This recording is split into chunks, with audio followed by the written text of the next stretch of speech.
भवतु सहनौ भुनक्तु सह वीर्यं करवावहै तेजस्विनावधीतमस्तु मा विद्विषावहै। ओम शांति शांति शांति। वैदिक जीवन पद्धति की इस कक्षा में आप सबका हार्दिक स्वागत है, अभिनंदन है। हम यजुर्वेद के 18वें अध्याय के 29वें मंत्र का स्वाध्याय कर रहे थे और इसमें बहुत वृहद स्तर पर हमारी जो स्थिति है, हमारे द्वारा जो किए जाने वाले कर्म हैं, हमारी जो इंद्रियां हैं, वो संपूर्ण अस्तित्व यज्ञमय हो, ऐसी चर्चा हमने पिछली कक्षा में की थी। और इसमें आया था आयुर्यज्ञेन कल्पताम, प्राणो यज्ञेन कल्पताम, चक्षुर्यज्ञेन कल्पताम, श्रोत्रम यज्ञेन कल्पताम, वाग यज्ञेन कल्पताम, मनो यज्ञेन कल्पताम, आत्मा यज्ञेन कल्पताम, ब्रह्मा यज्ञेन कल्पताम, ज्योतिर्यज्ञेन कल्पताम, स्वर यज्ञेन कल्पताम, पृष्ठम यज्ञेन कल्पताम, यज्ञो यज्ञेन कल्पताम, स्तोमश्च यजुश्च ऋक्षा सामच बृहच्च रथंतरंच स्वरदेवा अगन्म अमृता अभूम प्रजापतेः प्रजा अभूम वेट स्वाहा। इस मंत्र में कुछ चर्चा की थी। तो यज्ञ भावना से हमारा संपूर्ण अस्तित्व अच्छा होगा और निश्चित रूप से दिव्यता का आधान होगा। अगली बात यहाँ पर हमने चक्षु श्रोत्रम की चर्चा कर रहे थे, उसमें चक्षु की चर्चा हो गई थी। आगे कहा श्रोत्रम, श्रोत्रम यज्ञेन कल्पताम, हमारी जो श्रोत्रेंद्रिय है, हमारा जो सुनना है, वो भी क्या है, यज्ञीय भावों से युक्त हो और यज्ञीय भाव से युक्त हो करके इसका सामर्थ्य बढ़े। क्योंकि कानों से जो सुनते हैं हम, उसी से हमारा जो व्यवहार है वो विशेष होता है। ज्ञान का आधार भी कान है, क्योंकि गुरु से, माता पिता से, आचार्यों से हम जब कोई बात सुनते हैं तो उसको आत्मसात करते हैं। छोटे बच्चे होते हैं तो उनको भी पहले सुनाया जाता है और सबसे पहले जब वो जन्म लेते हैं तो उनके कान में ओम शब्द बोला जाता है अथवा गुरु मंत्र गायत्री का उच्चारण किया जाता है। छोटे पशु भी होते हैं, जब पशु जन्म लेते हैं तो उनकी कानों को खोल करके भी आवाज बोलते हैं, कुछ ना कुछ बोलते हैं, ताकि इनके जो है कान क्रियाशील हो जाए और वो श्रवण शक्ति का आधान हो, ये श्रोता बने, सुनने वाले बने। यदि कान नहीं ठीक होते हैं, जो व्यक्ति बहरा होता है वो बहुत ज्यादा समस्याओं से घिर जाता है, लौकिक व्यवहार भी नहीं ठीक ठीक समझ पाता है और उसका प्रत्येक कार्य बाधित होता है। तो कान परमात्मा ने दिया है, किस लिए दिया है, सुनने के लिए दिया है। हम शब्दों को सुने और जो ज्ञानमय चीज है, जो ज्ञानमय वचन प्रवचन है, उनको सुन करके जीवन में उतारें, व्यवहार में उतारें। आप जब सफर करते हैं, सड़क पर चलते हैं तो हॉर्न बजते हैं, गाड़ियां आती हैं, कान यदि काम नहीं करते तो अक्सर एक्सीडेंट इसी के कारण हो जाते हैं कि वो कान उनके सुनते नहीं है और पीछे से वो एक्सीडेंट कर देते हैं, दुर्घटनाएं घटती हैं बहुत। इसलिए कानों का ठीक रहना बहुत आवश्यक है। शिक्षा ग्रहण करने के लिए, संस्कार ग्रहण करने के लिए कान बहुत आवश्यक है और वेद वाणी को सुनने के लिए भी कान आवश्यक है। अतः कान जो मेरा श्रवण इंद्रिय है वह बहुत ही अच्छी हो, सामर्थ्यशाली हो, यज्ञीय भावना से मैं शब्दों को सुनूं, शब्दों को सुन करके मेरे अंदर कोई ऐसा भाव ना आए जो अकल्याणकारी हो। कान तो सुनेंगे, कान का काम है सुनना, लेकिन ऐसे शब्द को ही ग्रहण करना है जिससे मेरी आत्म स्थिति डावाडोल ना हो, मेरे आत्म कल्याण की जो भावना है वो डावाडोल ना हो। क्योंकि शब्द तो सुनते ही व्यक्ति कभी कभी बहुत क्रोधित हो जाता है। एक शब्द सुना, अच्छा उसने ऐसा कहा, मैंने अपने कानों से सुना, मैंने अपने कानों से सुना, आपने जो तूने तू बोल रहा था, या जैसा व्यक्ति एक शब्द को कान में जो सुनते ही भड़क जाता है, एक नकारात्मक विचार कान में पड़ते ही व्यक्ति आत्महत्या तक कर लेता है। ऐसे शब्दों का श्रवण मैं करूं जिससे मैं कभी विचलित ना हूं। कई लोग बोलते हैं कि अरे थोड़ी सी बात सुनते हैं बहुत जल्दी नाराज हो जाते हैं, थोड़े से कोई शब्द, हम श्रोता बने, हम क्या बने, श्रोता बने। तो मैं दीर्घ काल तक, पिछले मंत्रों में भी ये बात आई थी कि मैं अच्छा श्रोता बनूं, श्रोतश्च मे, मेरी जो श्रोतेंद्री है वो बहुत धैर्य पूर्वक हो। दीर्घ काल तक जब मैं अच्छा से सुनूंगा तो फिर अच्छे से विचार करूंगा और फिर अच्छे से कर्म कर पाऊंगा। कोई व्यक्ति इतना बोलता है, केवल सुनाना चाहता है, दूसरों की सुनना नहीं चाहता। मतलब मैं एक भी नहीं सुनना चाहता, एक भी सुनना नहीं चाहता। ये बहुत बड़ा गुण है। इस गुण को कोई व्यक्ति धारण कर ले तो वैसे भी उसकी लोकप्रियता बढ़ जाती है। सुनने का स्वभाव बनाना चाहिए। भाई क्या कोई कठोर शब्द भी बोलेगा तो क्या होगा, कुछ भी नहीं होगा। अगर हाँ, उसका मन हल्का हो जाएगा। यदि हम किसी की बातों को सुनते हैं तो क्या है, उससे मन हल्का हो जाता है उसका, और वो फिर कम से कम बोलता है कि कम से कम सुना तो इसने, कोई सुनने वाला ही नहीं है, सब बोलने वाले हैं। तो श्रोता बनना भी बड़ी एक उपलब्धि है। और सुन करके फिर इसका उल्टा तात्पर्य नहीं लगा लेना, सुन करके उन्हीं शब्दों को ग्रहण करना है, उन्हीं शब्दों पर विचार करना है जो यज्ञी भावना को बढ़ाने वाले हों। ऐसे उल्टे पुल्टे शब्दों को, या जो मेरे अंदर या इस संसार के अंदर विकार उत्पन्न करने वाले हैं, ऐसे शब्दों को सुन करके भी सुनना नहीं है। इस कान से सुना, इस कान से निकाल दिया, ऐसे लोग बोलते हैं।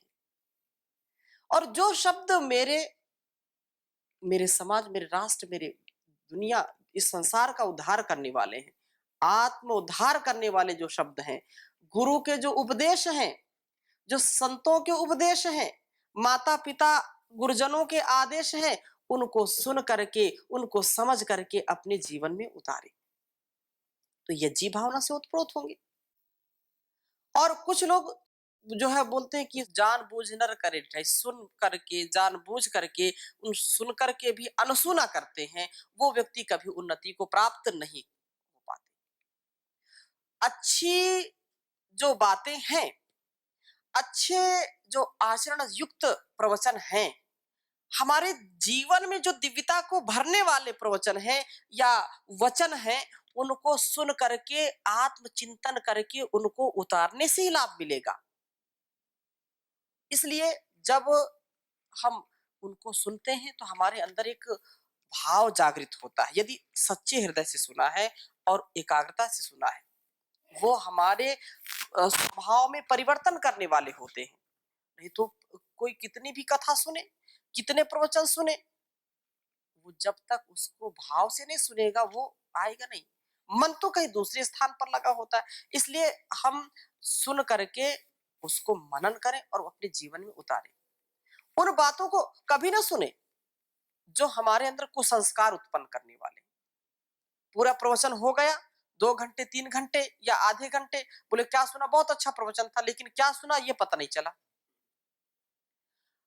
उसमें जो रस की बात है, उसके मतलब की जो बात है, जिसमें उसका विशेष झुकाव है, लगाव है, जिस विषय में, लोग गाली सुन करके बड़ा जल्दी उसको याद कर लेते, इसने मुझको ये कहा था, वो पूरे जीवन भूल नहीं पाता।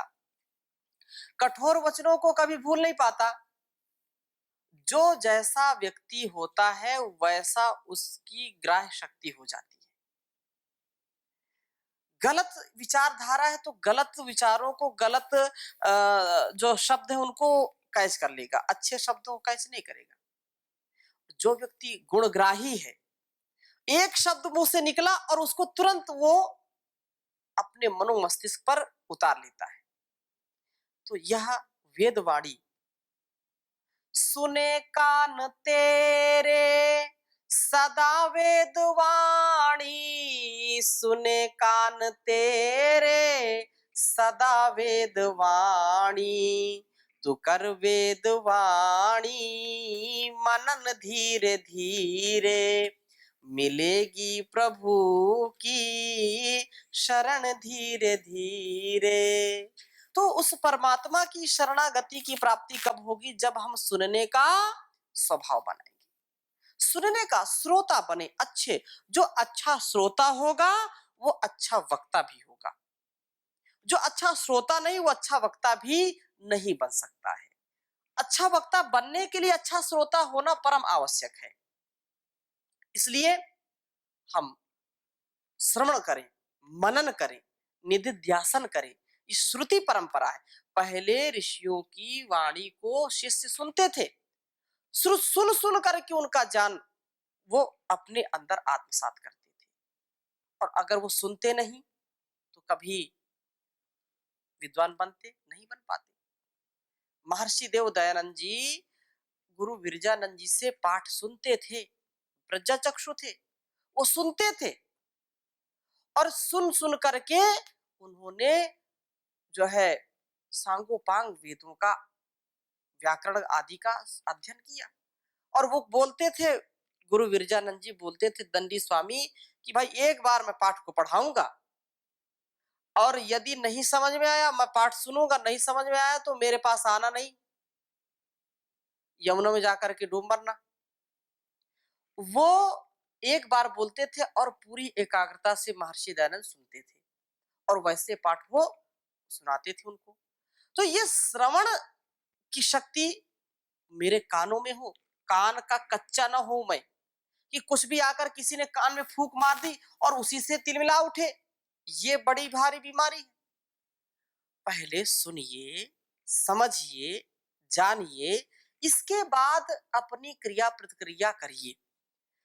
कान बस किसी ने सुना, बस कहते हैं कि सुना हुआ सत्य नहीं होता है, देखा हुआ सत्य होता है। ऐसा कुछ संदर्भों पर सत्य भी है, लेकिन हर संदर्भों में इस बात को हम लागू नहीं कर सकते हैं।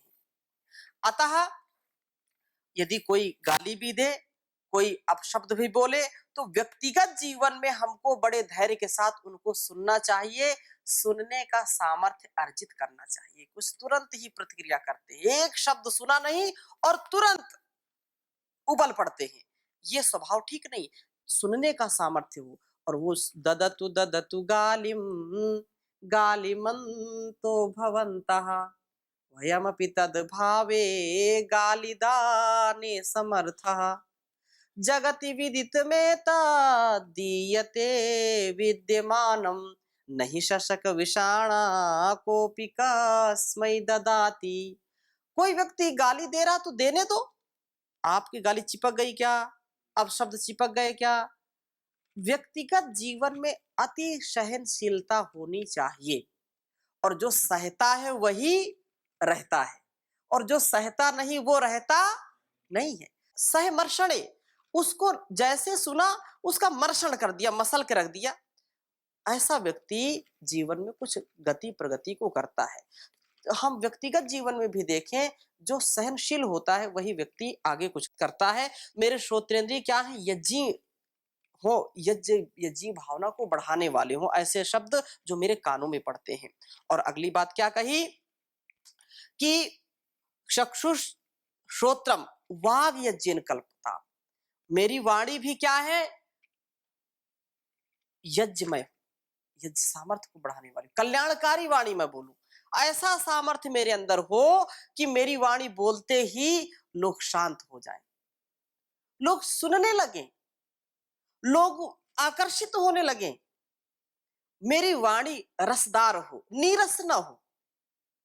मेरी वाणी का प्रभाव इतना होना चाहिए कि मैं यदि बोलूं तो सबके हृदय में अमृत घोलूं, ऐसा। सबसे मीठी वाणी बोल, यही भेंट अनमोल, ना किसी को कभी भी तू सताना रे। हो लेके जग से बुराई मत जाना रे। तो मीठे वचन बोलना, मीठे वचन बोलने से हमारे जीवन में उन्नति होती है, प्रगति होती है। सच्ची वाणी बोलिए। सत्यम वद धर्मम चर, सत्यम ब्रूयात प्रियम ब्रूयात। मैं बोलूं तो किसी के जीवन में उत्थान हो, उसका सब जो दुर्गुण दुर्व्यसन दुर्व्यवहार वो दूर हो जाए, उसके संकट दूर हो, ऐसी मेरी वाणी हो। ऐसा नहीं कि वो संकट में पड़ जाए, मेरे बोलने से वो संकट में पड़ जाए, ऐसा नहीं। हाँ, इसको यदि ऐसा आप कह सकते हैं, कोई व्यक्ति चोर है, किसी ने चोरी की है और आपने उसको बोला, किसी के सामने बोल दिया ये चोर है, पुलिस के सामने बोल दिया, तो वो तो संकट में पड़ जाएगा। तो वो तो फिर समाज के लिए और लोग के लिए वो ठीक नहीं है, तो उसको तो दंड देना पड़ेगा ना। अपने शरीर में कोई दोष है उसको भी निकालते हैं हम, उसका इलाज करते हैं कि नहीं करते हैं। लेकिन वाणी पर बड़ा विशेष दिया कि ऐसा ये कैप्सूल है कि तुरंत कानों तक पहुंचते ही रोग रफू चक्कर हो जाता है। और यदि इसका आपने दुरुपयोग किया तो इतना ये, मतलब इसकी कोई एमजी नहीं है। जैसे दवाओं पे लिखा होता है कि 150 एमजी, 200 एमजी, 500 एमजी, इसकी कोई एमजी नहीं है। कोई इसका निर्धारण नहीं कर सकता। प्रलय आ सकती है, प्रलय आ सकती है एक शब्द से। इसलिए शब्दों का चयन हम बहुत सोच समझ करके करें, और जो भी करें उससे समरसता बढ़े, लोकप्रियता बढ़े, लोकहित हो, लोक कल्याण हो, जन कल्याण हो, आत्म कल्याण हो, राष्ट्र कल्याण हो, ऐसी वाणी का प्रयोग करना है।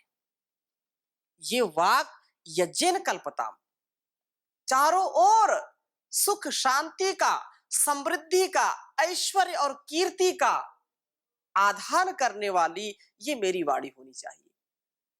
और वह परमपिता परमेश्वर, उसी की ही शक्ति से, उसी की भक्ति से ही ये हमारी वाणी अच्छी हो सकती है, और कोई दूसरा उपाय नहीं है। हम सदा सर्वदा उसका गुणगान करें और उसके ही विशेष कृपा से हमारा ये सारा अस्तित्व यज्ञ हो सकता है, और कोई दूसरा उपाय नहीं है, और कोई देने वाला भी नहीं है।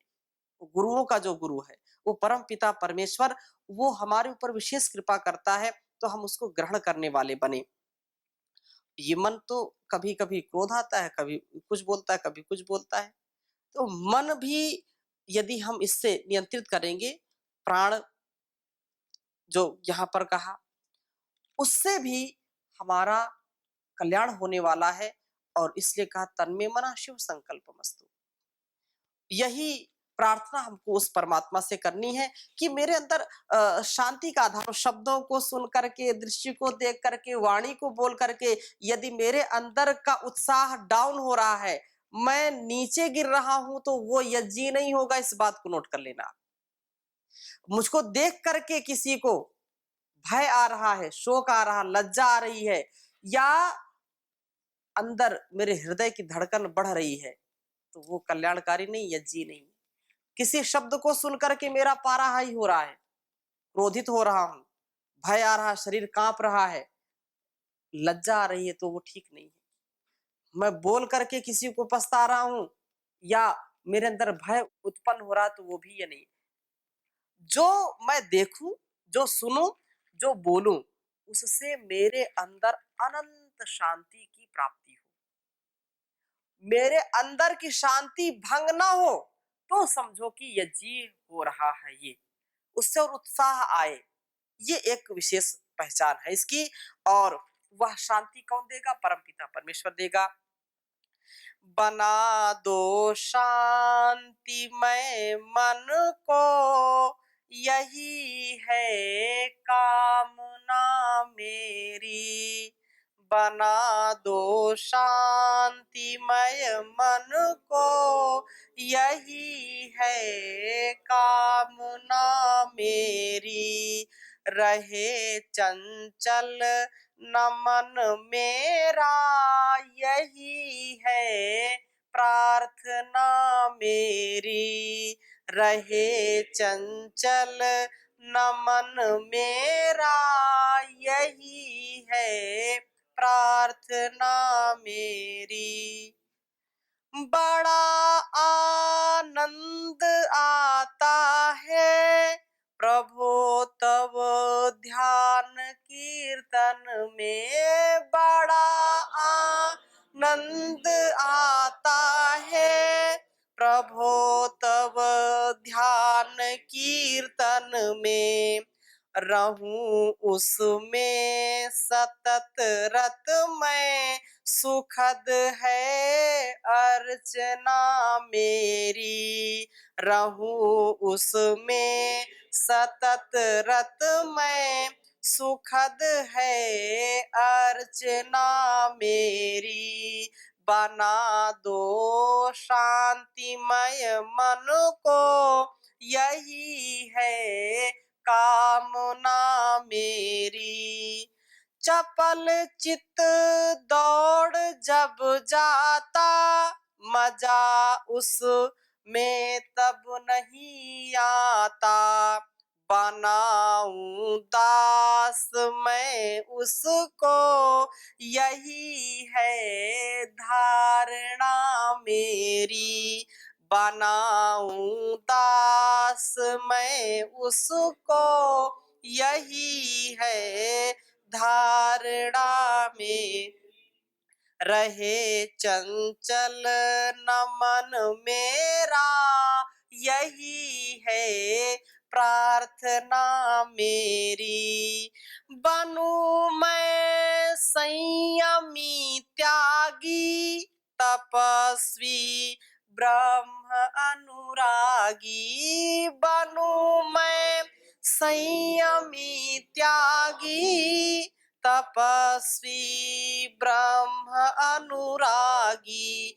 न वैरी काम को पादिक, रहे यहाँ भावना मेरी। न वैरी काम को पादिक, रहे यहाँ भावना मेरी। बना दो शांतिमय मन को, यही है कामना मेरी। तुम्हारा दास हूँ सुत हूँ, दया का मैं भिखारी हूँ। तुम्हारा दास हूँ सुत हूँ, दया का मैं भिखारी हूँ। करो सुख शांति की वर्षा, सफल हो साधना मेरी। करो सुख शांति की वर्षा, सफल हो साधना मेरी। बना दो शांतिमय मन को, यही है कामना मेरी। रहे चंचल न मन मेरा, यही है प्रार्थना मेरी। तो ऐसी भक्ति भावना से, ऐसी प्रार्थना से हमारे इंद्रियों में हमारा वश होगा। हम इंद्रियों के दास नहीं बनेंगे, मन पर हमारा अधिपत्य होगा। हम मन के स्वामी बनेंगे, मन के दास नहीं बनेंगे। आत्मानुकूल आचरण करेंगे। और वही बात आगे यहाँ पर कह रहे हैं कि मनोयज्ञेन कल्पताम। उसके बाद कहा कि यह आत्मा यज्ञेन कल्पताम। मनोयज्ञेन कल्पताम, सब इंद्रिय अश्वों के लिए लगाम रूप यह मन भी यज्ञ के लिए अर्पित हो। मन की कृपा से ही ये हो सकता है। और उसके बाद क्या है? आत्मा यज्ञेन कल्पताम। यह आत्मा मेरी, यह देही, देह और देही, देह शरीर हो गया, और देही जो शरीर के अंदर है, शरीर और शरीरी, दो बात बोलते हैं, जो शरीर है और इसके अंदर रहने वाला शरीरी, यह देह है और इसके अंदर रहने वाला देही। तो वह देही अर्थात आत्मेंद्रिय मनोयुक्तम भोक्ते त्याहुर मनीषिण, वो यज्ञी बन जाए, उसका यज्ञ अनुष्ठान वो सतत बढ़ता रहे, बढ़ता रहे, बढ़ता रहे, चलता रहे, चलता रहे। ऐसी भावना से मुझको ओतप्रोत करिए परमात्मा। और आगे क्या कहा कि ब्रह्मा यज्ञेन कल्पताम, चारों वेदों का जाता ब्रह्मा मैं अपने को यज्ञ के निमित्त सिद्ध करूं, ऊंचे से ऊंचा ज्ञानी बन करके भी मैं यज्ञ से कभी निवृत्त ना हूं, कभी यज्ञ को छोड़ू नहीं, यज्ञी भावना से ओतप्रोत रहूं। चारों वेदों का मैं पंडित भी बन जाऊं तो भी, पांडित्य किस लिए है? यज्ञ के लिए है। पांडित्य केवल दिखाने के लिए, सुनाने के लिए नहीं, प्रदर्शन के लिए नहीं है। पांडित्य किसके लिए है? प्रभु दर्शन के लिए है। पांडित्य किसके लिए है? जो लोग हैं उनके सेवा के लिए, उनके सत्कार के लिए, उनके उद्धार के लिए पांडित्य होना चाहिए। अतः हे ईश्वर, मैं ऊंचे से ऊंचा विद्वान भी बन जाऊं तो भी यज्ञ की भावना को कभी छोड़ू नहीं, अपितु बल्कि ज्ञानी बनकर मैं और अधिक लोग हितात्मक कर्मों में प्रवृत्त हूं, उससे निवृत्त न हूं। ऐसी भावना से मैं आगे बढ़ता रहूं।